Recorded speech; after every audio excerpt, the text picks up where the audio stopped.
Hi guys, this video is going to be how to make fire starters. Step 1, tear off a piece of aluminum foil and place it reflective side up. It needs to be double layered, so just fold it over. Next, you want to place a cotton square or cotton ball in the center of the aluminum foil. I like the cotton squares because they're easier to fold up. For the third step, you want to add approximately a teaspoon of Vaseline to the cotton square. Place the teaspoon of Vaseline in the center of the cotton square. Step 4, you want to fold over the cotton square as shown in the picture.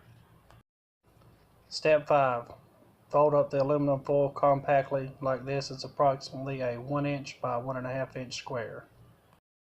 I like to take 5 or 10 of these with me camping.